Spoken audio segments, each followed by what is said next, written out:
Victor Baía. Avec 80 sélections, l'expérience parle pour lui. 11 titres à son palmarès et des arrêts de grande classe. En défense centrale, Fernando Couto. Ce dernier compte 110 sélections en équipe nationale. Il est un pilier de la défense pendant 14 ans, après sa première apparition en 1990. À Monaco, Ricardo Carvalho est vieillissant. Et dans l'histoire, il restera comme l'un des meilleurs défenseurs de tous les temps.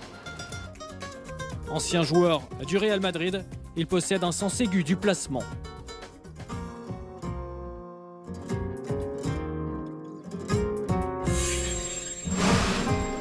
Sur le flanc gauche de la défense, le toujours très actif Fabio Coentrao. Ce dernier est un véritable défenseur qui n'hésite pas à attaquer, à aller de l'avant.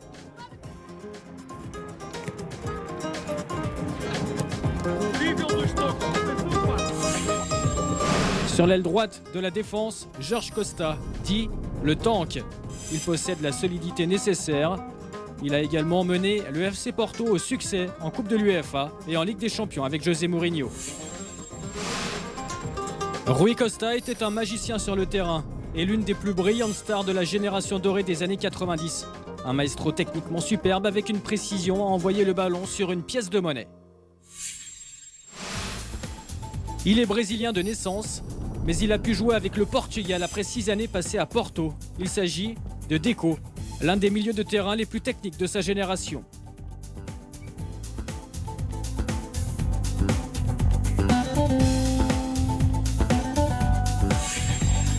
Paulo Sousa a connu de nombreuses blessures, mais il a tout de même été sélectionné à 51 reprises. Il a remporté 2 fois la Ligue des Champions et figure forcément dans le 11 type de l'histoire du Portugal.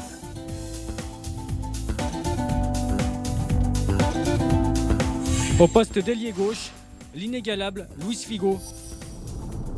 Un joueur sélectionné à de très nombreuses reprises, un vainqueur du Ballon d'Or, un leader d'une génération dorée.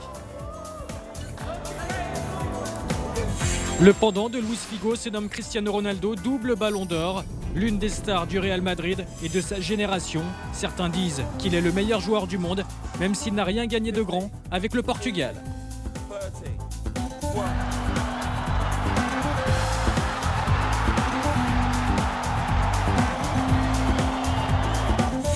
Enfin en attaque, Eusebio évidemment, connu comme la perle noire.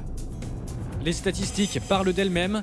727 buts en 715 matchs pour le Benfica Lisbonne, 41 buts en 64 rencontres pour le Portugal et un moment de gloire avec 9 buts lors de la Coupe du Monde 66 en Angleterre.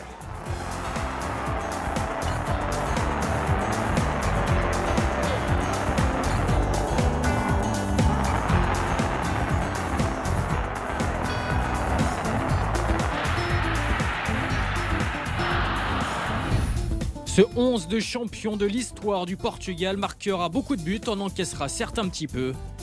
Voilà, c'est terminé pour ce duel de champions.